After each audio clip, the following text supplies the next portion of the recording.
Assalamualaikum warahmatullahi wabarakatuh. Yang terhormat Ibu Sofi Yunida Putri SEMAK beserta Putri Dwi Aprilia Nur Hasana SEMSC selaku dosen pengampu mata kuliah akuntansi keuangan menengah 1. Dengan teman-teman sekalian, pada kesempatan kali ini kami dari kelompok 2 akan melaksanakan presentasi mengenai materi Acquisition and Disposition of Property, Plant and Equipment. Untuk itu, saya akan memulai penjelasan materi awal mengenai Property, Plant and Equipment atau biasa disebut PPE. Baik, sebelumnya perkenalkan nama saya Cibajar Howard dengan NPM 2501301030. Di sini saya akan menjelaskan bagian Property, Plant and Equipment. Property, Plant and Equipment itu adalah atau PPE adalah aset berwujud yang dimiliki perusahaan dan digunakan dalam operasi bisnis. Aset ini digunakan untuk produksi atau penyediaan barang dan jasa. Dapat juga digunakan untuk disewakan kepada pihak lain atau untuk tujuan administratif perusahaan. Ciri utamanya itu adalah aset ini tidak untuk dijual kembali dalam kegiatan normal perusahaan, tetapi digunakan untuk mendukung operasional dan diharapkan memiliki masa manfaat lebih dari satu periode akuntansi. Contoh dari PPE adalah tanah, bangunan seperti kantor, pabrik, dan gudang, serta peralatan seperti mesin, furnitur, dan alat-alat produksi lainnya.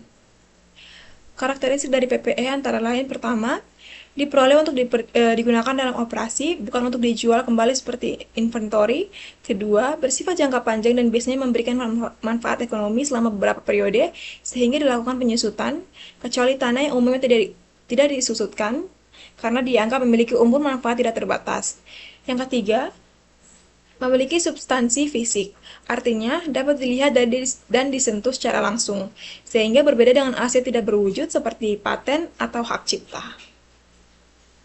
Nah, selanjutnya dalam perolehan property, plant, and equipment, perusahaan umumnya menggunakan biaya historis sebagai dasar pengukuran dan pencatatan dalam laporan keuangan.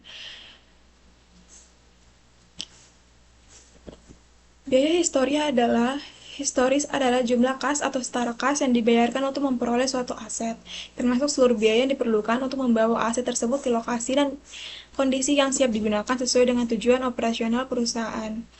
PPE diakui dalam laporan posisi keuangan apabila biaya perolehannya dapat diukur secara andal dan terdapat kemungkinan besar bahwa aset tersebut akan memberikan manfaat ekonomi di masa depan. Dengan demikian, fokus utama dalam pengakuan PPE adalah pada kemampuan aset terdiri untuk menghasilkan manfaat di masa depan, bukan sekedar pada bentuk fisiknya saja. Nah, selanjutnya kita masuk ke cost of land and buildings. Nah, biaya tanah dan penggunaan mencakup seluruh pengeluaran yang terjadi dalam rangka memperoleh aset serta mempersiapkan sampai siap digunakan dalam operasi perusahaan. Untuk tanah, semua biaya yang dikeluarkan sejak proses pembelian sampai tanah siap digunakan akan dikapitalisasi sebagai biaya tanah. Biaya tersebut meliputi harga pembelian tanah, biaya penutupan transaksi seperti biaya notaris, biaya pencatatan, dan biaya legal lainnya. Selain itu juga termasuk biaya untuk menyiapkan tanah seperti pembersihan, perataan, pengurukan, dan pengeringan tanah. Jika terdapat kewajiban yang melekat pada tanah seperti pajak tertunggak atau beban lainnya, maka juga dimasukkan ke dalam biaya tanah. Selain itu, bangunan juga memiliki perlakuan yang serupa dalam hal kapitalisasi biaya. Biaya bangunan mencakup seluruh biaya yang berhubungan langsung dengan proses konstruksi bangunan dari awal sampai bangunan tersebut siap digunakan. Biaya tersebut meliputi biaya material, tenaga kerja langsung, dan overhead konstruksi yang terjadi selama proses pembangunan. Selain itu juga termasuk biaya profesional seperti biaya arsitek, perizinan bangunan, dan jasa teknis lainnya. Namun, biaya yang tidak berhubungan langsung dengan proses pembangunan seperti biaya promosi, biaya pembukaan, atau kerugian operasional awal tidak diperbolehkan untuk dikapitalisasi. Perlu juga diperhatikan bahwa tanah umumnya tidak disusutkan karena memiliki umur manfaat tidak terbatas, sedangkan bangunan disusutkan selama umur manfaat ekonomisnya. Selanjutnya kita masuk ke cost of equipment. Biaya peralatan mencakup seluruh pengeluaran yang diperlukan untuk memperoleh dan mempersiapkan peralatan agar siap digunakan dalam kegiatan operasional perusahaan. Biaya tersebut meliputi harga pembelian peralatan, biaya pengiriman, biaya asuransi selama pengiriman, biaya instalasi, serta biaya yang diperlukan untuk melakukan uji coba sampai peralatan siap digunakan secara normal. Semua biaya tersebut dikapitalisasi sebagai bagian dari aset peralatan karena merupakan bagian dari proses untuk membawa aset ke kondisi siap pakai. Selanjutnya ada soft constructed constructed asset. Untuk aset yang dibangun sendiri, perusahaan tidak memiliki harga pembelian eksternal, sehingga harus menentukan biaya perolehan berdasarkan biaya yang dikeluarkan selama proses pembangunan. Biaya langsung seperti bahan baku dan tenaga kerja langsung dapat ditelusuri secara jelas ke aset yang dibangun.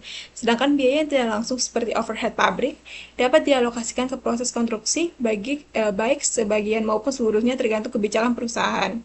Dalam praktiknya, banyak perusahaan menggunakan pendekatan full costing, yaitu mengalokasikan sebagian biaya overhead tetap dan variabel ke aset yang sedang dibangun, karena dianggap lebih mencerminkan total biaya yang sebenarnya terjadi. Namun demikian, biaya yang tidak normal seperti pemborosan material atau tenaga kerja tidak boleh dimasukkan ke dalam biaya aset. Selain itu, perusahaan juga tidak diperbolehkan untuk mengakui laba dari proses pembangunan aset tersendiri. Jika terdapat kelebihan biaya yang melebihi nilai wajar, maka kelebihan tersebut harus diakui sebagai beban periode, bukan sebagai penambahan nilai aset. Selanjutnya akan dijelaskan oleh rekan saya. Sebelumnya, terima kasih atas kesempatannya. Perkenalkan, nama saya Marsyanita Aisy Susilo dengan NPM 250130100068. Pada slide ini, kita akan membahas mengenai aset yang memenuhi syarat dan periode kapitalisasi biaya pinjaman. Pertama, tidak semua aset bisa dikapitalisasi biaya peminjamannya. Aset yang memenuhi syarat adalah aset yang membutuhkan waktu cukup lama untuk dipersiapkan sebelum bisa digunakan atau dijual. Contohnya seperti pembangunan gedung, pabrik, kapal, atau proyek real estate. Karena prosesnya panjang, maka biaya bunga selama pembangunan boleh dimasukkan ke dalam nilai aset. Sebaliknya, ada juga aset yang tidak memenuhi syarat, seperti aset yang sudah siap digunakan atau persediaan yang diproduksi dalam waktu singkat. Untuk aset seperti ini, biaya bunga tidak boleh dikapitalisasi dan langsung menjadi beban. Selanjutnya adalah periode kapitalisasi. Periode ini adalah waktu di mana biaya pinjaman boleh dikapitalisasi. Ada 3 syarat yang harus terpenuhi, yaitu sudah ada pengeluaran untuk aset, proses pembangunan sedang berlangsung, dan biaya pinjaman juga sedang terjadi. Selama ketiga kondisi ini terpenuhi, maka kapitalisasi terus dilakukan. Namun, ketika aset sudah hampir selesai dan siap digunakan, maka kapitalisasi harus dihentikan. Sebagai contoh, jika sebuah gedung dibangun dari Januari hingga Desember, maka selama periode itu biaya bunga dapat dikapitalisasi, karena proyek masih berjalan dan belum selesai. Pada slide selanjutnya, kita akan membahas mengenai bagaimana menentukan jumlah biaya pinjaman yang dikapitalisasi serta pengungkapannya. Pertama, jumlah yang dikapitalisasi tergantung dari sumber pendanaannya. Jika menggunakan utang khusus, maka perhitungannya cukup sederhana, yaitu biaya bunga dikurangi dengan pendapatan dari investasi sementara. Misalnya, jika bunga pinjaman sebesar 200.000 dan ada pendapatan investasi 50.000, maka yang dikapitalisasi adalah 150.000. Namun, jika menggunakan utang umum, perhitungannya sedikit lebih kompleks. Perusahaan harus menghitung nilai rata-rata pengeluaran selama periode pembangunan, lalu dikalikan dengan tingkat kapitalisasi, yaitu rata-rata tertimbang dari suku bunga utang. Contohnya, jika nilai rata-rata pengeluaran 800.000 dan tingkat bunga 10%, maka biaya yang dikapitalisasi adalah 80.000. Selain itu, ada batasan bahwa jumlah yang dikapitalisasi tidak boleh melebihi total biaya bunga yang sebenarnya terjadi. Jadi tetap harus dibandingkan dengan biaya aktualnya. Terakhir adalah pengungkapan. Dalam laporan keuangan, perusahaan wajib menjelaskan berapa jumlah biaya pinjaman yang dikapitalisasi selama periode tersebut, serta tingkat kapitalisasi yang digunakan. Hal ini penting agar laporan keuangan menjadi transparan dan bisa dipahami oleh pengguna laporan. Untuk materi selanjutnya akan dijelaskan oleh rekan saya. Baik, terima terima kasih atas kesempatan yang telah diberikan. Perkenalkan, saya Putri Nasifa Faizaswa dengan NPM 25013010077. Pada slide kali ini, saya akan membahas mengenai evaluation of property, plan, and equipment. Pada umumnya, perusahaan mencatat aset tetap seperti properti, pabrik, dan peralatan berdasarkan nilai wajar dari aset yang diberikan atau nilai wajar dari aset yang diterima, yang dimana yang lebih dapat diukur secara jelas. Namun dalam praktiknya, proses pengelolaan aset tidak selalu sederhana.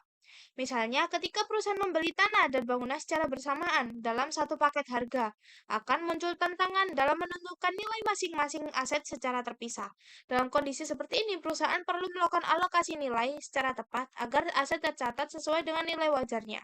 Permasalahan seperti ini sering terjadi dalam akuntansi aset tetap, sehingga diperlukan pendekatan dan metode khusus untuk memastikan pencatatan yang akurat dan sesuai dengan standar akuntansi. Yang pertama ada cash discount.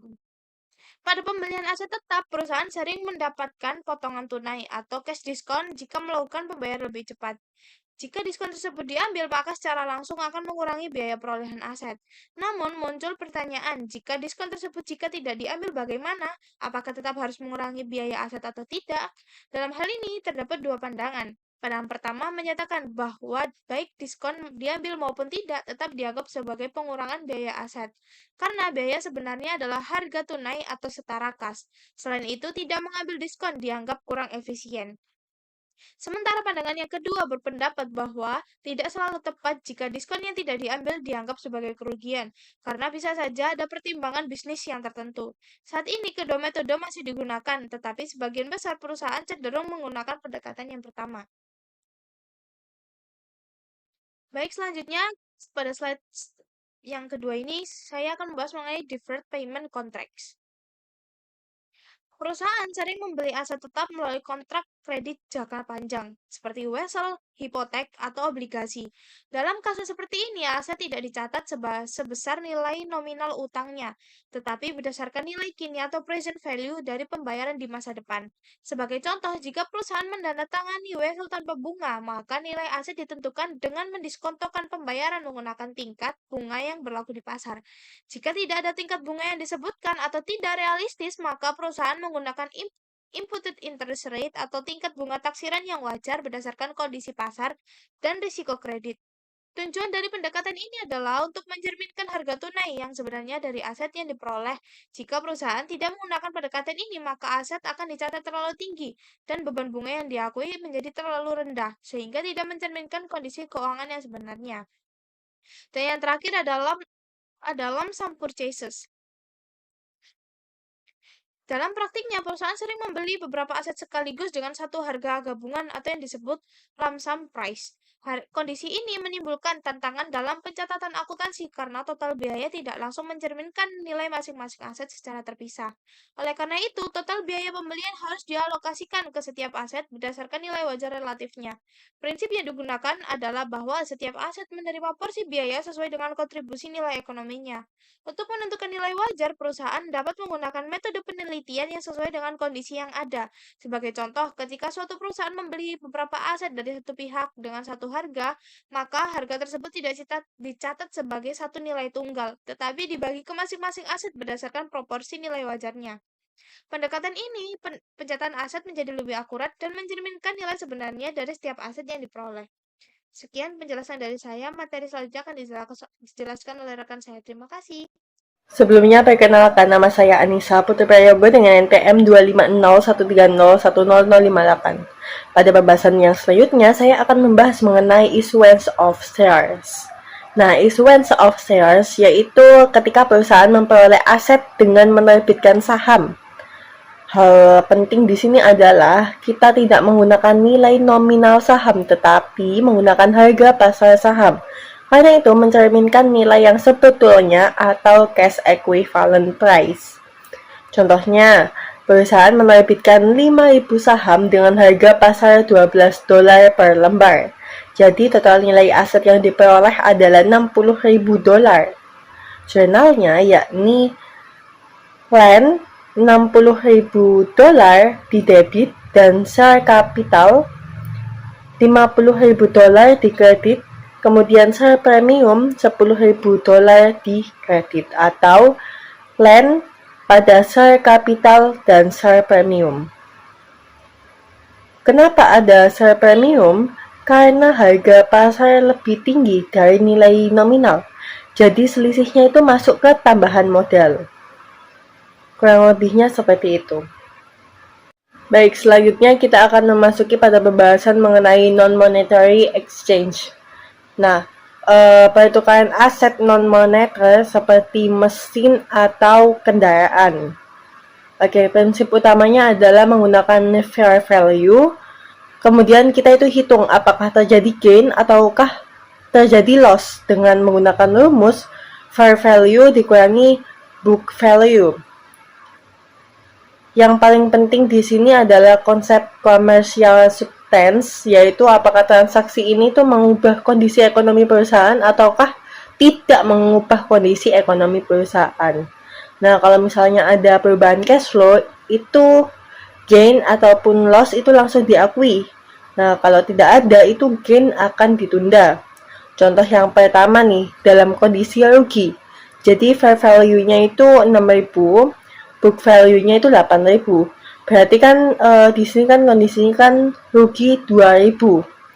Nah, jurnalnya equipment 13.000 di debit, akumulasi depresiasi itu 4.000 di debit, loss 2.000 di debit, kemudian kreditnya equipment lama 12.000, kemudian kreditnya lagi cash 7.000. Kemudian pada contoh yang kedua, dalam kondisi untung, yakni contohnya fair value-nya itu 49.000, book value-nya itu 42.000, jadi kan terjadi gain atau keuntungan sebesar 7.000. Nah, di sini jurnalnya debitnya itu traks baru itu 60.000, kemudian debitnya lagi akumulasi depresiasi itu 22.000. Kemudian kredit truk lama itu 64.000. Gain 7.000, cash 11.000. Jadi intinya pada pembahasan ini itu selalu cek apakah ada perubahan ekonomi ataukah tidak. Baik, selanjutnya kita akan membahas mengenai government grants, yaitu bantuan dari pemerintah ke perusahaan, bisa berupa uang, aset, ataupun pinjaman. Nah, menurut IFRS, kita wajib menggunakan income approach. Ada dua metode nih, jadi yang pertama adalah metode different revenue. Nah, kita masuk ke contoh, misalnya nih, grant itu 500.000 untuk 5 tahun. Berarti kan diakuinya kan 100.000 kan per tahunnya. Jadi 500 bagi 5. Ketemulah 100.000 per tahun.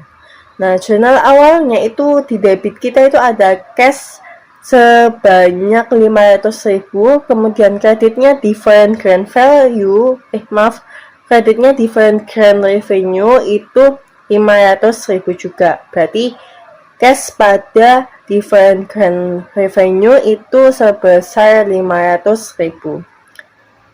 Kemudian untuk setiap tahunnya itu debitnya itu different grant revenue 100.000, kreditnya grant revenue 100.000. Jadi untuk setiap tahunnya itu different grant revenue pada grant revenue 100.000.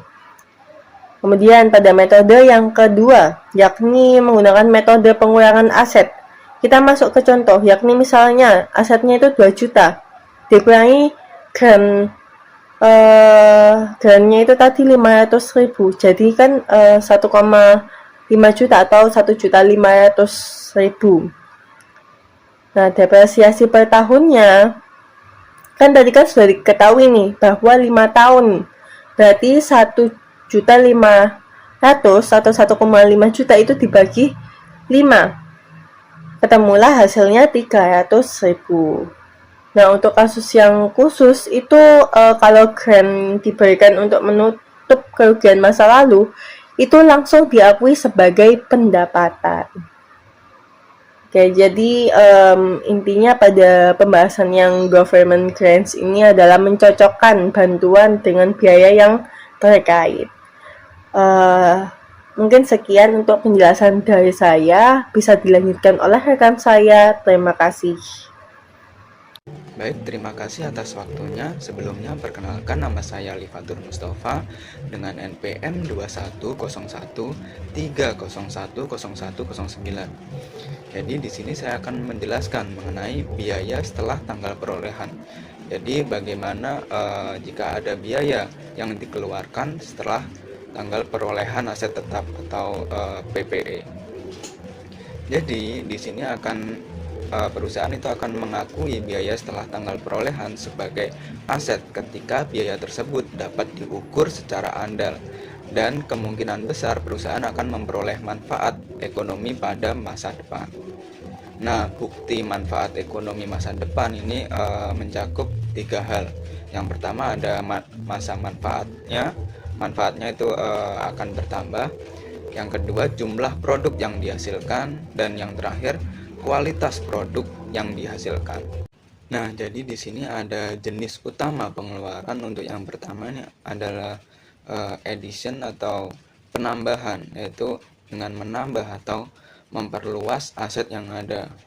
Terus yang kedua ada perbaikan dan penggantian atau improvement and replacement, penggantian aset yang lebih baik atau serupa terhadap aset yang sudah ada. Terus ada pengaturan kembali atau rearrangement atau juga bisa disebut dengan reorganization, yaitu perpindahan aset dari satu lokasi ke lokasi lain. Terus yang terakhir ini ada yang paling sering, repairs atau perbaikan, yaitu pengeluaran dalam rangka memelihara aset dalam kondisi untuk dioperasikan. Jadi contohnya seperti kita mempunyai kendaraan, nah itu kan untuk tiap bulan itu kan butuh servis, butuh ganti ban, ganti ini. Nah, seperti itu. Untuk penjelasan selanjutnya akan dijelaskan oleh rekan saya. Terima kasih atas kesempatannya. Sebelumnya perkenalkan, nama saya Salsabila Keisha Purwanti dengan 3 nomor NPM terakhir 086. Setelah sebelumnya dijelaskan mengenai masing-masing jenis pengeluaran setelah perolehan aset, kali ini saya akan menyampaikan ringkasan dari keseluruhan perlakuan akuntansinya. Secara umum, setelah aset tetap diperoleh dan siap digunakan, perusahaan akan terus mengeluarkan biaya-biaya tambahan yang berkaitan dengan aset tersebut. Nah, tantangan utamanya sendiri adalah menentukan apakah biaya itu harus dikapitalisasi sebagai aset atau langsung dibebankan sebagai expense di periode berjalan. Ada 4 jenis pengeluaran yang perlu kita pahami perlakuannya. Yang pertama adalah additions, yaitu penambahan atau perluasan aset yang sudah ada. Karena penambahan ini menciptakan aset baru dan meningkatkan potensi layanan aset, maka biayanya akan dikapitalisasi ke akun aset. Yang kedua adalah improvements and replacements, yaitu penggantian komponen aset dengan yang lebih baik atau serupa. Perlakuannya adalah menghapus biaya dan akumulasi depresiasi aset lama, mengakui gain atau loss jika ada, lalu mengkapitalisasi biaya aset baru yang menggantikannya. Yang ketiga adalah rearrangement and reorganization, yaitu biaya yang timbul akibat pemindahan atau penataan ulang aset. Berbeda dengan 2 jenis sebelumnya, biaya ini langsung dibebankan sebagai expense karena IFRS menyatakan bahwa pengakuan biaya berhenti ketika aset sudah berada di lokasi dan kondisi yang diperlukan untuk beroperasi. Yang keempat dan terakhir adalah repairs, yang terbagi menjadi 2. Untuk perbaikan biasa atau ordinary repairs, biayanya langsung dibebankan di periode berjalan karena manfaatnya hanya dirasakan di periode tersebut.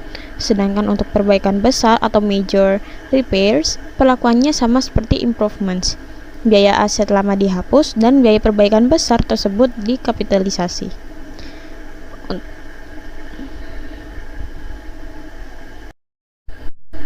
Baik, berikutnya kali ini saya akan menjelaskan mengenai sebab terakhir, yaitu disposition of property, plant and equipment, atau pelepasan aset tetap. Perusahaan bisa melepas aset tetapnya karena berbagai alasan, baik secara sukarela maupun tidak. Bentuknya pun bermacam-macam, bisa melalui penjualan, pertukaran, konversi paksa, atau pengabaian aset. Satu hal penting yang harus selalu diingat adalah apapun bentuk pelepasannya, perusahaan wajib mencatat depresiasi hingga tanggal pelepasan terlebih dahulu, sebelum menghapus semua akun yang terkait aset tersebut. Karena depresiasi bersifat estimasi alokasi biaya, bukan penilaian nilai pasar, maka hampir selalu muncul selisih antara nilai buku dengan nilai pelepasan. Dan selisih inilah yang dicatat sebagai gain atau loss. Yang pertama adalah penjualan aset tetap atau sale of planned assets. Ketika perusahaan menjual aset tetapnya, langkah pertama yang harus dilakukan adalah mengupdate depresiasi dari tanggal pencatatan terakhir sampai tanggal penjualan. Setelah itu baru dicatat transaksi penjualannya. Dari proses ini akan muncul selisih antara harga jual dengan nilai buku aset. Kalau harga jualnya lebih tinggi dari nilai buku, perusahaan mencatat gain, dan sebaliknya, apabila lebih rendah dicatat sebagai loss. Gain atau loss dari penjualan aset tetap ini kemudian dilaporkan di income statement bersama dengan item-item dari aktivitas bisnis normal perusahaan. Yang kedua adalah involuntary conversion, yaitu pelepasan aset yang terjadi bukan karena keinginan perusahaan, melainkan akibat kejadian di luar kendali seperti kebakaran, banjir, pencurian, atau pengambilalihan paksa oleh pemerintah. Dalam kasus ini pencatatannya dilakukan dalam dua tahap yang terpisah, di mana tahap yang pertama adalah mencatat kerugian dari pelepasan aset begitu kejadian terjadi. Tahap kedua adalah mencatat gain atau pendapatan dari hasil klaim asuransi atau ganti rugi, namun baru dilakukan setelah jumlahnya sudah pasti dan dapat diandalkan. Alasan keduanya dipisah adalah karena pada saat kejadian, perusahaan belum mengetahui pasti berapa yang akan diterima dari asuransi. Jika langsung dicatat sekaligus, itu sama saja dengan mengakui kontingen aset, dan hal ini dilarang oleh IFRS. Gain dan loss dari involuntary conversion dilaporkan di bagian other income and expense pada income statement. Jadi kesimpulannya, dalam pelepasan aset tetap baik melalui penjualan biasa maupun konversi paksa, hal utama yang harus diperhatikan adalah update depresiasi terlebih dahulu sebelum mencatat pelepasannya. Gain atau loss yang muncul dilaporkan di income statement, dan khusus untuk involuntary conversion, pencatatan gain dan loss-nya dipisah karena kita harus menunggu kepastian jumlah yang akan diterima sebelum mengakuinya.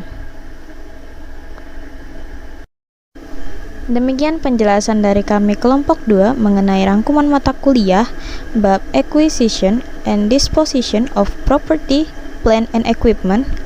Kurang lebihnya kami ucapkan maaf dan terima kasih. Wassalamualaikum warahmatullahi wabarakatuh.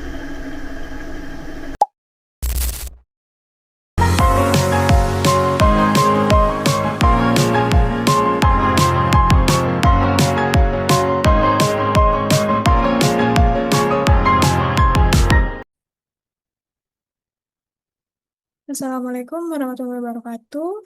Yang terhormat Ibu Sofi Yunida Putri SEMAK, beserta Putri Dwi Aprilia Nurkasana SEMSC, selaku dosen pengampu mata kuliah akuntansi keuangan menengah 1 dengan teman-teman sekalian.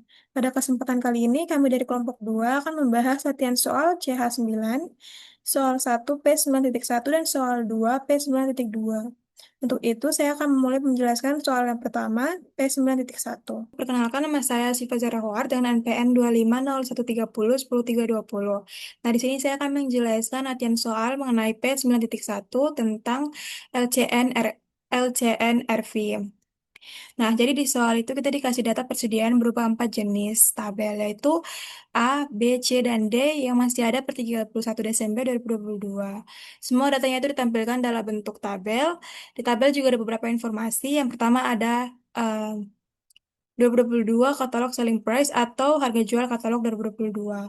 Tapi ini sebenarnya cuma info tambahan aja karena di bawah tabel jelasin kalau harga katalog 2022 itu cuma berlaku sampai November 2022. Terus ada Vivo Cost per inventory per 31 Desember 2022. Ini adalah harga perolehan barang. Jadi ini nanti jadi pembanding utama.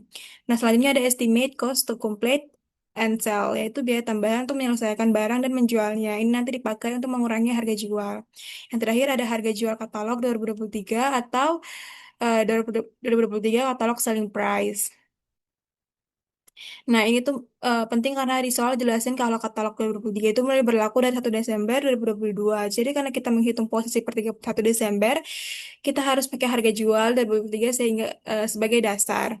Nah, di bagian instruksinya ini kita diminta untuk menentukan beberapa nilai masing-masing tabel yang harus dilaporkan ke persediaan perusahaan dengan menggunakan metode lower of cost or net realizable value atau LNC NRV dan dihitung per item. Artinya kita harus hitung NRV-nya yaitu harga jual dikurangi biaya untuk menyelesaikan dan menjual. Setelah itu NRV-nya itu dibandingkan dengan cost dan kita pilih nilai yang lebih rendah untuk masing-masing item. Jadi intinya langkah kita itu diambil harga jual 2023 dikurangi biaya NRV lalu dibandingkan dengan cost dan pilih yang paling kecil untuk hasilnya itu nanti jadi persediaan untuk masing-masing tabel atau meja sesuai metode LNC NRV. Nah, selanjutnya kita masuk ke eh, item A.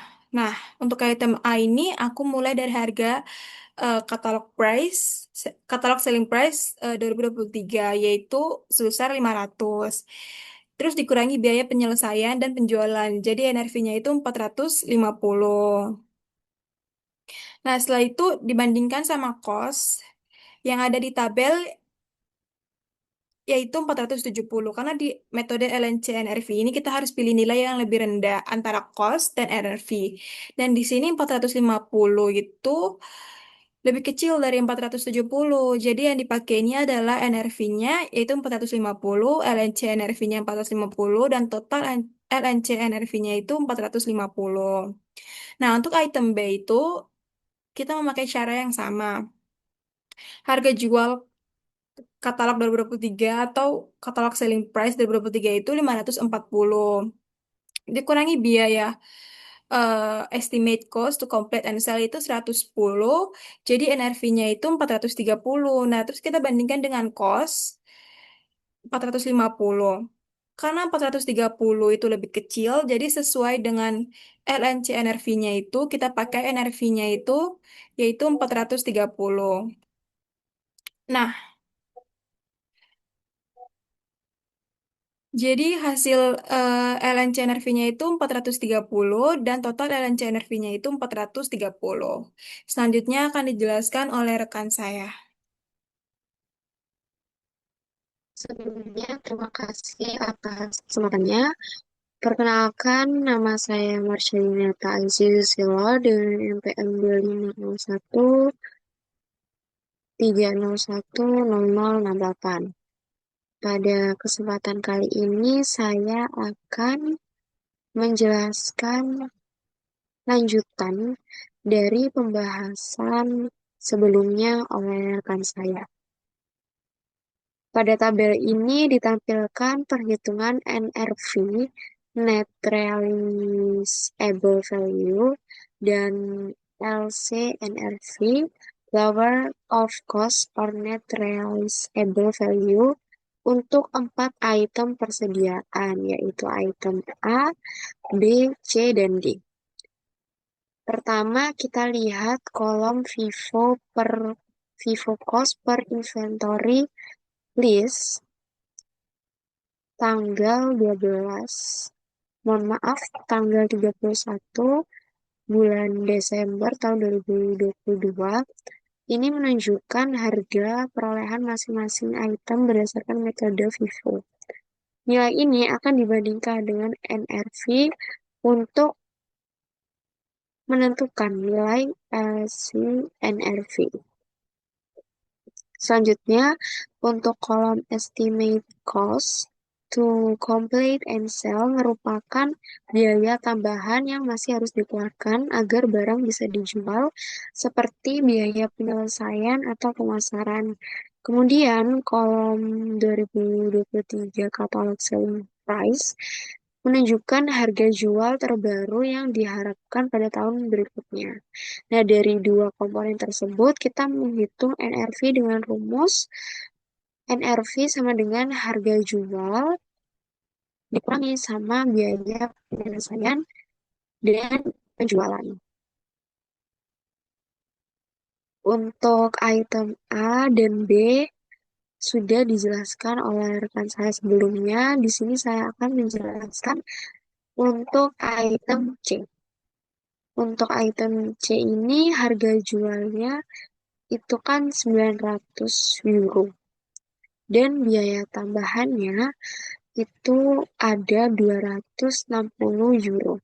Sehingga NRV-nya kita dapat 640 euro. Untuk kosnya sendiri, dia 830 euro. Jadi, yang lebih rendah itu adalah di antara ini, Vivo, kosnya dengan NRV. Dan yang lebih rendah adalah 640 euro LCNRV. Maka LCNRV-nya untuk item C adalah 640 euro. Untuk bahasan mengenai jawaban item selanjutnya akan dijelaskan oleh rekan saya. Baik, terima kasih atas kesempatannya. Perkenalkan saya Putri Najiba Faiza Aswa dengan NPM 25013010077. Pada kesempatan kali ini saya akan membahas latihan soal mata kuliah akuntansi keuangan menengah 1 yaitu materi LCNRV yang dimana saya akan membahas item di sini. Pada item D, kita lihat pada 2022 catalog selling price di sini ada 1050 euro. Vivo cost per inventory list pada 960 euro. Estimated cost to complete and sell ada 200 euro serta 20 and 23 catalog selling price ada 1200 euro. Di sini kita akan mencari NRV-nya terlebih dahulu. NRV ini didapat dari 20 and 23 catalog selling price ini lalu dikurangi dengan estimated cost to complete and sell. Jadi di sini ada 1200 dikurangi dengan 200 dan menghasilkan 1000 euro. 1000 euro di sebelah sini. Lalu LNCRV-nya ada 960. Kenapa? Kenapa kok 960? Kenapa tidak mengambil dari NRV yaitu 1000? Kita ambil 960 karena diambil dari kos ini. Jadi kita ambil nominal terkecilnya. Lalu untuk LCNRV terakhirnya kita ada 960 euro. Sekian dari saya. Untuk soal selanjutnya akan dibahas oleh rekan saya. Terima kasih. Sebelumnya, perkenalkan, nama saya Anissa Putri Prayogo dengan NPM 25013010058. Saya akan menjelaskan ataupun menjawab soal pada kode nomor P9.2 LO1. Nah, soal ini mengenai LCNRV yakni Gracio Home Improvement. PLC memasang pelapis dinding pengganti, jendela, dan pintu kaca berlubang untuk rumah keluarga tunggal dan kompleks kondominium. Perusahaan sedang dalam proses menyiapkan laporan keuangan tahunan untuk tahun fiskal yang berakhir pada 31 Mei 2022. Tim Alsida, pengontrol untuk Gracia, telah mengumpulkan data berikut mengenai persediaan. Pada tanggal 31 Mei 2022, saldo dalam akun persediaan bahan baku Garcia adalah 408 euro dan cadangan untuk mengurangi persediaan ke nilai realisasi bersih atau NRV memiliki saldo kredit sebesar 27.500 euro.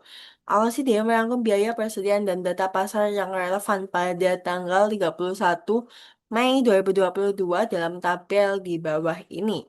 LCD menugaskan Patricia Deveraux, seorang mahasiswa magang dari perguruan tinggi setempat, untuk menghitung jumlah yang seharusnya muncul dalam laporan keuangan Garcia per 31 Mei 2022 untuk persediaan berdasarkan aturan LCNRV yang ditetapkan pada setiap item dalam persediaan.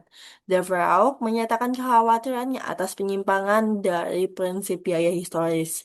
Nah, untuk informasi mengenai tabel, yakni di sini ada cost aluminium sheeting itu 70.000 euro, cost cheddar stick sheeting 86.000 euro, cost low verge glass door itu 112.000 euro, kemudian cost untuk thermal windows itu 140.000 euro, dan total cost yakni 408.000.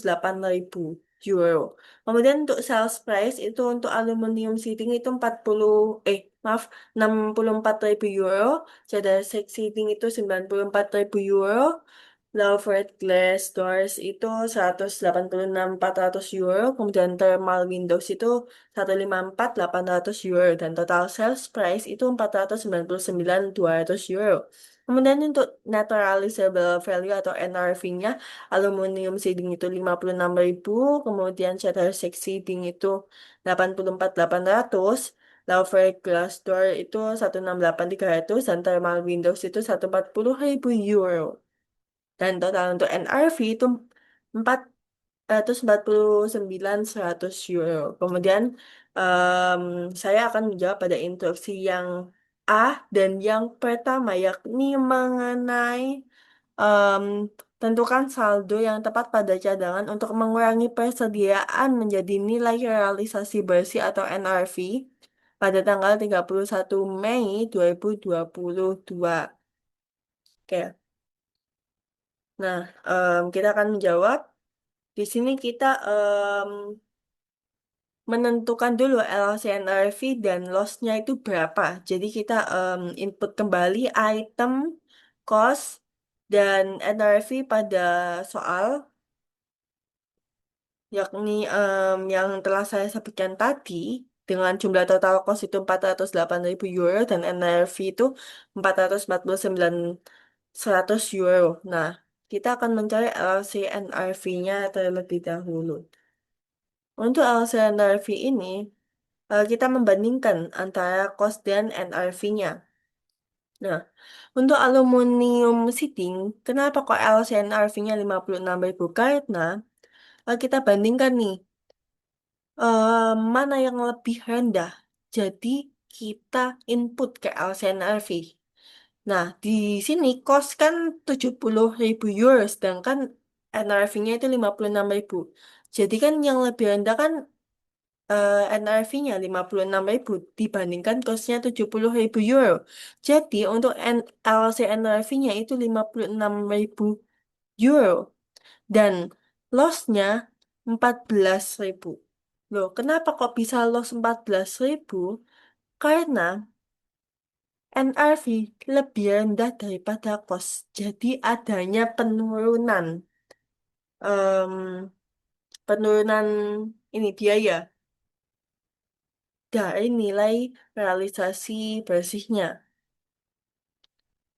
Sebesar penurunannya itu 44.000 euro. Kemudian kita cek kembali untuk cheddar seating-nya.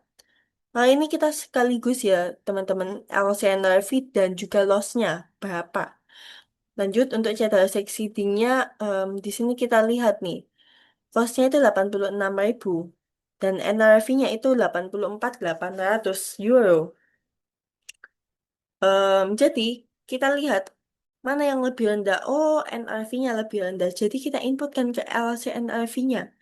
Jadi, kita ketemulah cadar seating untuk LC NRV-nya itu 84.800. Kita ambil dari nilai yang paling rendah antara cost dan NRV, yakni 84.800 euro. Dan kita ketahui kembali seperti yang aluminium sheeting, bahwa NRV-nya ini lebih rendah daripada cost-nya atau biayanya.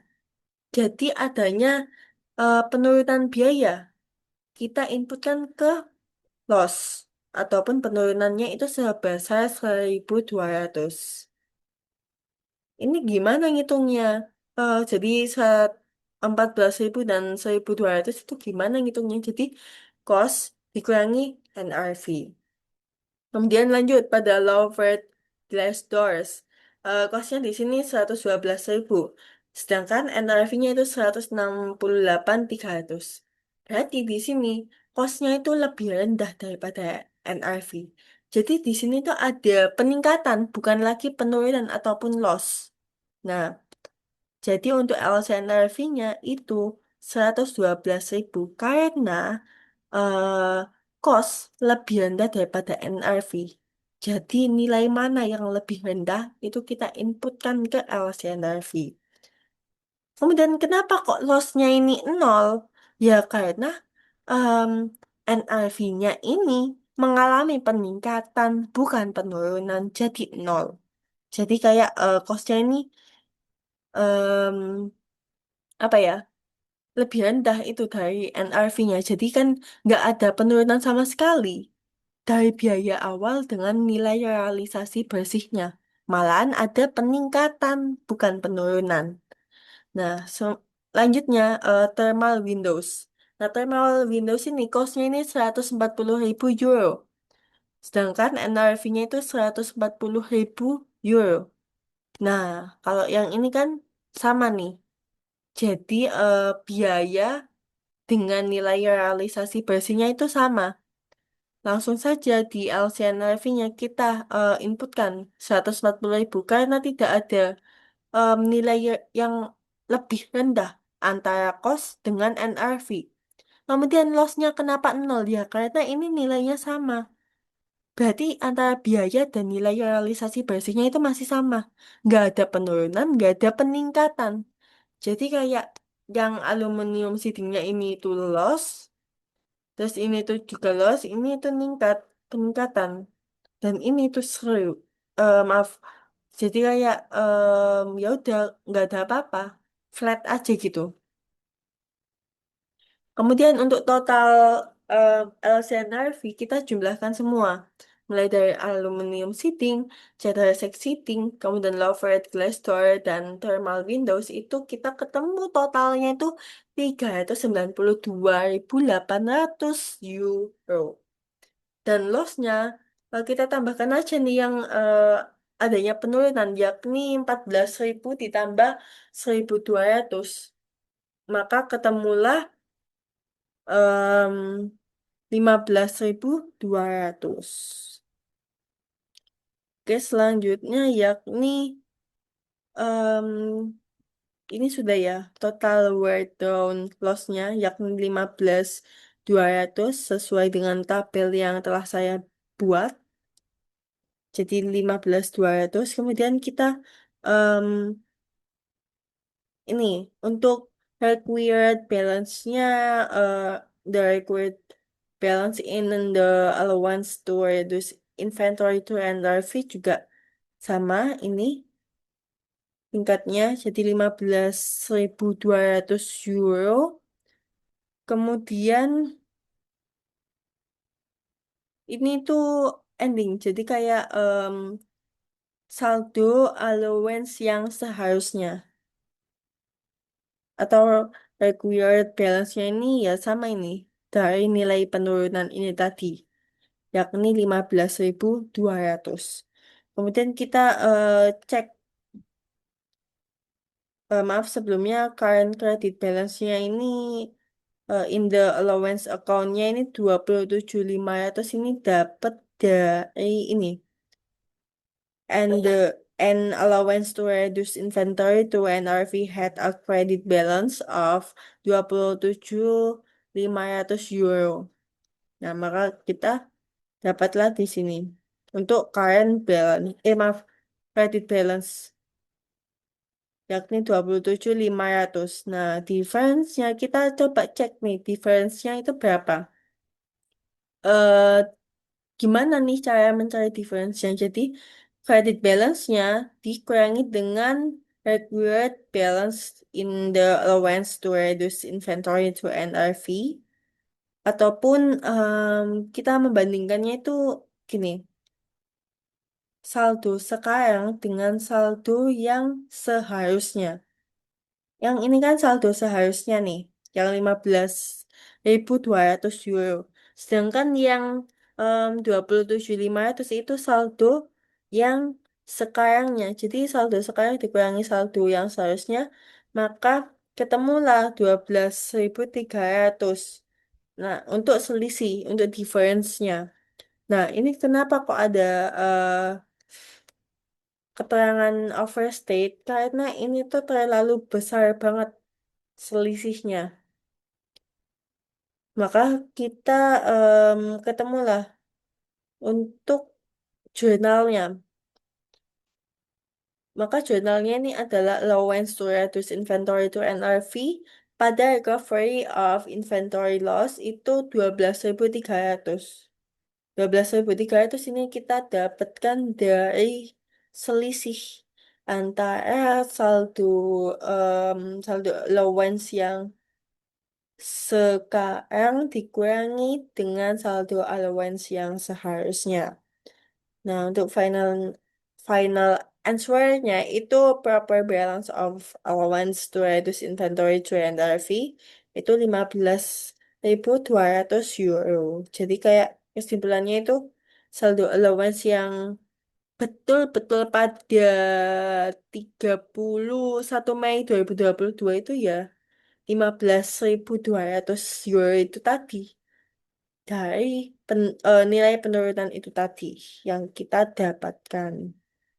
Kurang lebihnya untuk penyelesaian dari kode soal P9.2 LO1 pada instruksi A yang ke-1 yakni ini determine to proper balance in allowance to reduce inventory to net realizable value at May 31 20 2022 itu 15.200 euro.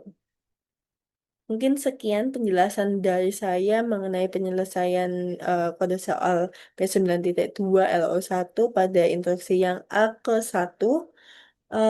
Kurang lebihnya mohon maaf, dan untuk penyelesaian pada instruksi yang A, kedua, dan B akan dijelaskan oleh rekan saya. Terima kasih. Baik, terima kasih atas waktunya. Di sini saya Alifatur Mustafa dengan NPM 210130101009. Jadi di sini saya akan melanjutkan pembahasan untuk instruksi A nomor 2, yang dimana soalnya untuk jadi di sini kita disuruh untuk menghitung berapa gain atau loss yang dicatat karena perubahan cadangan penurunan nilai persediaan ke NRV pada tahun yang berakhir 31 Mei 2022. Jadi di sini kan saldo allowance awal itu kan 27.500 euro. Nah, saldo yang seharusnya itu adalah 15.200 euro. Jadi kita tinggal mengurangkan saja. Jadi di sini ada gain, ada perbedaan sebesar 12.300. Jadi kita harus mencatatnya sebagai keuntungan atau gain sebesar 12.300. Nah, untuk penjelasan soal selanjutnya akan dijelaskan oleh rekan saya.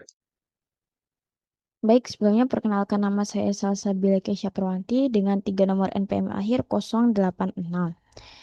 Nah, pada bagian B ini kami khususnya saya secara pribadi akan menjelaskan rasional penggunaan aturan LCNRV dalam penilaian persediaan.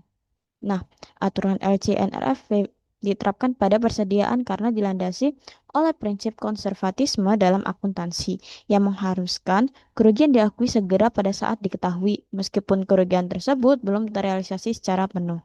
Nah, apabila nilai realisasi bersih, suatu persediaan telah turun di bawah harga pokoknya, maka pencatatan tetap pada harga pokok akan mengakibatkan aset tersaji lebih tinggi dari nilai yang sesungguhnya dapat diperoleh perusahaan atau yang dikenal sebagai overstatement.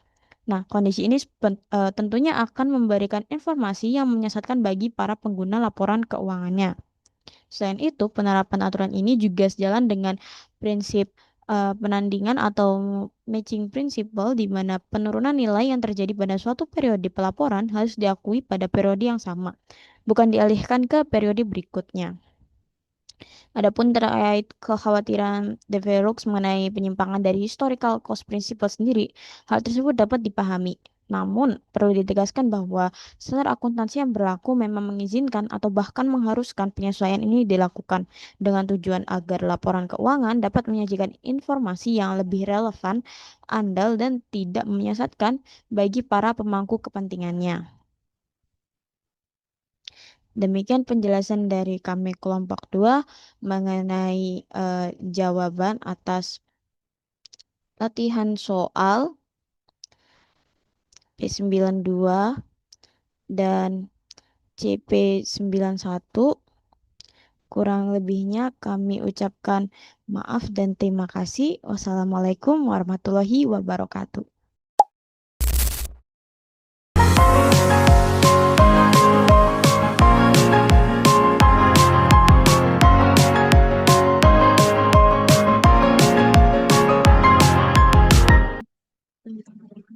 Sofi Yulidia Putri SMK dan Ibu Putri Dwi Aprilia Nurhasana SMSC selaku dosen pengampu mata kuliah akuntansi keuangan menengah 1. Pada kesempatan kali ini, kami dari kelompok 2 akan menjabarkan mengenai soal serta jawaban materi akuisisi disposisi PPE. Untuk soalnya, saya bacakan terlebih dahulu. Selama tahun 2025, PT Maju Terus melakukan beberapa transaksi yang berkaitan dengan aset tetap. Perusahaan menerapkan metode garis lurus tanpa nilai residu dengan tarif penyusutan sebesar 12% per tahun untuk mesin dan 4% per tahun untuk bangunan. Untuk aset yang diperoleh selama tahun berjalan, penyusutan dihitung penuh 1 tahun, sedangkan aset yang dilepas tidak disunitkan pada tahun pelepasannya. Untuk tanggalnya, saya akan menjelaskan pada tanggal 5 Februari, terdapat sebuah gudang lama yang diperoleh pada tahun 2010 dengan harga 75.000 euro, dihancurkan untuk keperluan pembangunan gudang baru. Biaya pembongkaran sebesar 6.500 euro dibayarkan secara tunai, dan pihak kontraktor diperbolehkan mengambil materi sisa. Instruksinya, buatlah jurnal umum (General Journal Entries) untuk seluruh transaksi di atas. Pemindahannya ke euro yang terdekat. Untuk tadi, saya akan menjelaskan jawaban dari tanggal 5 Februari 2025. PT Maju Terus itu kan menghancurkan gudang lama yang diperoleh pada tahun 2010 dengan harga 75.000 euro. Penghancuran ini dilakukan untuk pembangunan gudang baru.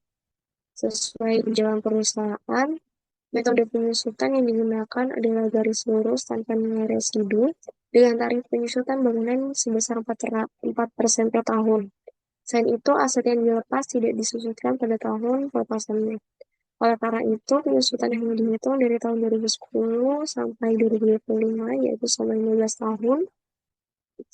Untuk beban penyusutan per tahun adalah 4% dari 75.000 euro, yaitu 3.000 euro, sehingga total akumulasi penyusutan adalah 15 tahun dikali dengan 3.000 euro, yaitu 45.000 euro. Untuk nilai gudang pada saat dihancurkan adalah 75.000 euro, dikurangi dengan 45.000 euro, yaitu sebesar 30.000 euro. Karena gudang tersebut dihancurkan dan tidak memiliki nilai sisa, maka seluruh nilai buku diakui sebagai rugi penghentian aset. Selain itu, terdapat biaya pembongkaran sebesar 6.500 euro yang dibayarkan secara tunai. Karena pembongkaran dilakukan untuk pembangunan gudang baru, maka biaya tersebut tidak diakui sebagai beban, melainkan dikapitalisasi sebagai bagian dari rugi penghentian aset. Jadi, untuk rugi penghentian aset ini, 30.000 euro ditambah dengan 6.500 euro. Jadinya, kita dapatkan 36.500 euro. Nah, untuk gudang ini kita dapatkan di kredit dikarenakan pada awal tadi nilai buku gudang pada saat dihancurkan kan 75.000 euro. Dan setelah itu untuk kas itu kredit di 6.500 euro karena untuk biaya pembongkaran itu tadi kan 6.500 euro dibayarkannya secara tunai seperti itu. Jadi untuk jurnal umum yang didapatkan pada tanggal 5 Februari 2025 itu yang pertama akumulasi penyusutan gudang di debit sebesar 45.000 euro, rugi penghentian aset di debit 36.500 euro, dan gudangnya di kredit 75.000 euro serta kasnya 6.500 euro pada kredit. Untuk pembahasan jurnal umum selanjutnya akan dijelaskan oleh rekan saya. Baik, terima kasih atas kesempatan yang telah diberikan. Sebelumnya, perkenalkan saya Putri Nazifa Faizaswa dengan NPM 25013010077. Di sini saya akan membahas transaksi pada tanggal 18 Maret yang dimana pada tanggal 18 Maret 2025 ini PT Maju Terus menjual sebuah mesin yang sebelumnya dibeli pada tahun 2018 dengan harga 25.000 euro.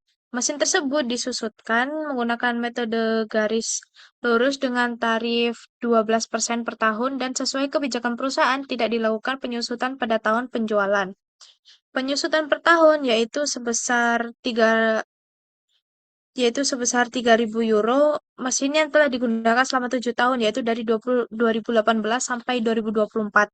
Sehingga total akumulasi penyusutannya yaitu 21.000 euro. Dengan demikian, nilai buku pada mesin saat dijual adalah 4.000 euro. Mesin tersebut dijual seharga 8.000 euro, namun perusahaan mengeluarkan biaya pengiriman sebesar 600.000 euro. Jadi, kas bersih yang diterima oleh perusahaan adalah 7.400 euro. Karena kas bersih yang diterima lebih besar dari nilai buku, maka perusahaan memperoleh laba dari penjualan mesin sebesar 3.400 euro. Jadi jurnal yang dibuat adalah pada tanggal 18 ini, yaitu mendebit akun kas sebesar 7.400 euro dan akun akumulasi penyusutan mesin sebesar 21.000 euro. Lalu mengkreditkan akun mesin sebesar 25.000 euro, serta mengkreditkan akun laba penjualan mesin sebesar 3.400 euro. Sekian penjelasan dari saya. Untuk transaksi selanjutnya akan dijelaskan oleh rekan saya. Terima kasih. Sebelumnya, perkenalkan nama saya Anissa Putri Prayogo dengan NPM 25013010058.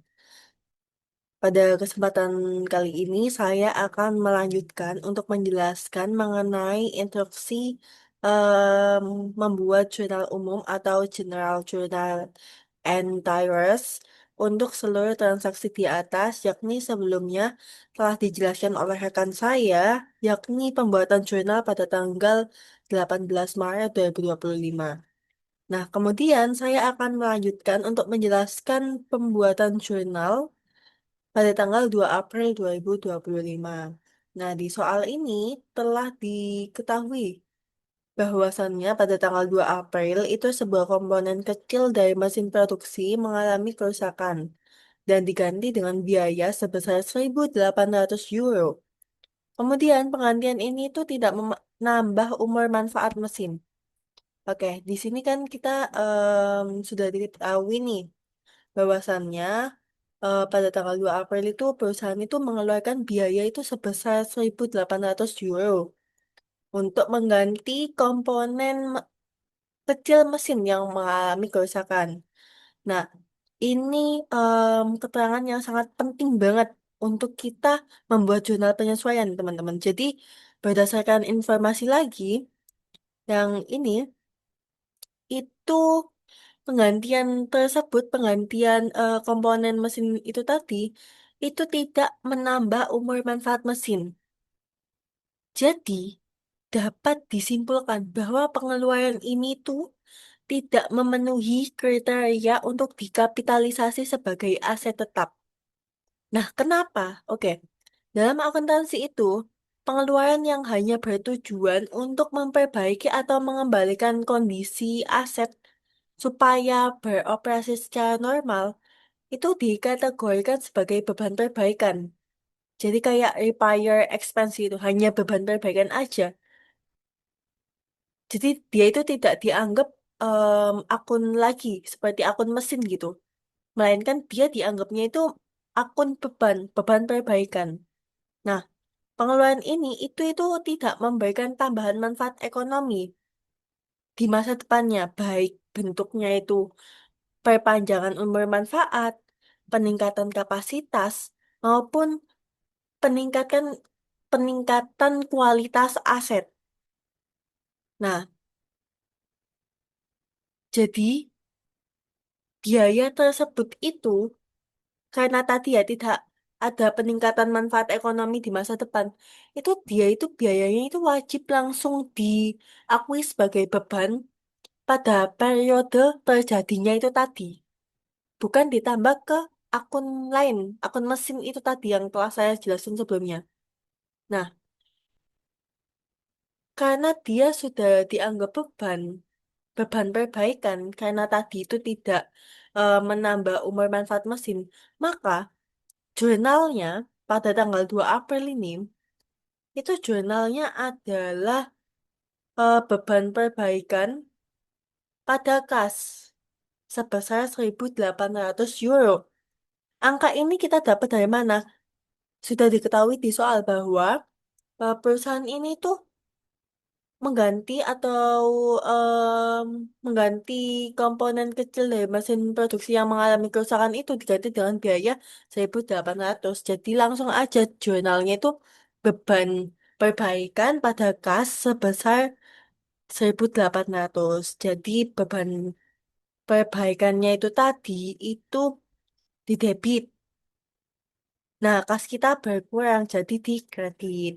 Kas kita berkurang untuk em, mengganti komponen mesin yang rusak ini tadi dan bebannya bertambah. Mungkin kurang lebihnya penjelasan untuk tanggal 2 April 2025 dari saya sekian.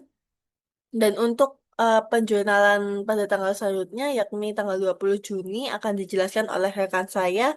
Terima kasih. Baik, terima kasih atas waktunya. Sebelumnya, perkenalkan nama saya Alifatur Mustafa dengan NPM 210130101009.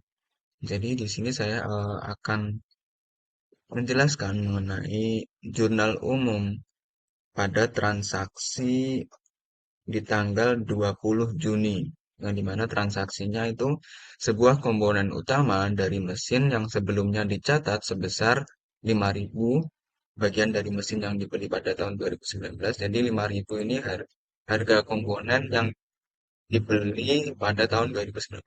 Nah, itu harus digantikan dengan komponen baru seharga 6.700 karena mengalami kerusakan. Nah, komponen lama tersebut masih tercatat dalam akun mesin. Jadi kita akan menjurnalnya sebagai berikut. Jadi untuk yang pertama kita kan membeli komponen mesin yang baru. Jadi kita mencatat pada debit dengan akun mesin sebesar dia beli komponen baru itu sebesar 6.700. Nah, terus kita hitung akumulasi penyusutan mesinnya tadi. Nah, ini kan kita menghitungnya pakai harga yang lama, soalnya kan kita harus menyusutkan dulu komponen utama yang harga lama tadi yang harganya 5.000. Jadi 5.000 dikalikan 12% dengan ini tarif penyusutan 12% per tahun untuk mesin. 5.000 dikalikan 12%, nah dikalikan periodenya. Ini kan dia membeli pada tahun 2019. Nah, sekarang untuk penjurnalannya pada tahun 2025. Jadi, periodenya selama 6 tahun. Jadi, 5.000 dikalikan 12% dikalikan 6 tahun menghasilkan 3.600. Jadi, itu dicatat sebagai akumulasi penyusutan mesin sebesar 3.600. Selanjutnya kita mendebitkan juga kerugian atas penghentian aset. Jadi kan dia rugi nih. Dia beli 5.000 tadi, terus udah dipakai 6 tahun. Nah, ini kan sisanya. Sisanya itu kan 1.400, tapi udah nggak dipakai lagi dia. Jadi kita mencatatnya sebagai kerugian atas penghentian aset sebesar 1.400. 1.400 dari mana? 5.000 dikurangi dengan akumulasi penyusutan mesin tadi. Itu sebesar 1.400. Nah, untuk kreditnya kita kan kehilangan komponen mesin tadi kan sebesar 5.000. Jadi kita tulis saja di kredit sebesar 5.000 dan kita membayar untuk komponen utama mesin yang baru tadi sebesar 6.700. Jadi kas berkurang di sisi kredit. Nah, untuk penjelasan jurnal umum tanggal selanjutnya akan dijelaskan oleh rekan saya. Assalamualaikum warahmatullahi wabarakatuh. Sebelumnya perkenalkan nama saya Salsabila Kesha Purwanti dengan 3 nomor NPM terakhir 086. Nah, saya akan melanjutkan untuk menjawab soal berikutnya, di mana pada tanggal 10 Agustus, bangunan kantor dilakukan pencatatan ulang dengan biaya 5.400 euro di mana bangunan tersebut belum pernah dicat sejak pertama kali digunakan pada tahun 2021. Nah, untuk transaksi tanggal 10 Agustus ini, perusahaan melakukan pengecatan ulang gedung kantor dengan biaya sebesar 5.400 euro. Nah, dalam kasus ini, biaya pencatatan tersebut kami klasifikasikan sebagai revenue expenditure atau pengeluaran pendapatan, sehingga langsung dibebankan pada periode berjalan sebagai beban pemeliharaan. Alasannya, pencatatan ulang merupakan aktivitas yang sifatnya hanya mempertahankan kondisi aset agar tetap berfungsi sebagaimana meskinya, tidak menambah kapasitas produksi, tidak memperpanjang umur manfaat bangunan, dan tidak meningkatkan nilai aset secara signifikan. Oleh karena itulah, pengeluaran ini tidak memenuhi syarat untuk dikapitalisasi sebagai bagian dari nilai aset tetap. Nah, meskipun disebutkan bahwa bangunan belum pernah dicat sejak tahun 2021, hal tersebut tidak mengubah klasifikasinya. Yang menjadi dasar penilaian bukan seberapa lama terakhir kali dilakukan.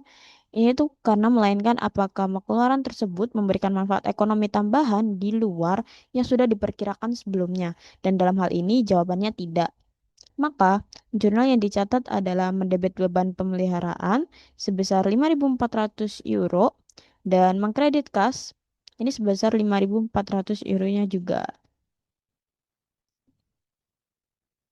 Demikian penjelasan kami dari kelompok 2 mengenai eh, latihan soal dan serta jawabannya. Kurang lebihnya kami ucapkan mohon maaf dan terima kasih. Wassalamualaikum warahmatullahi wabarakatuh.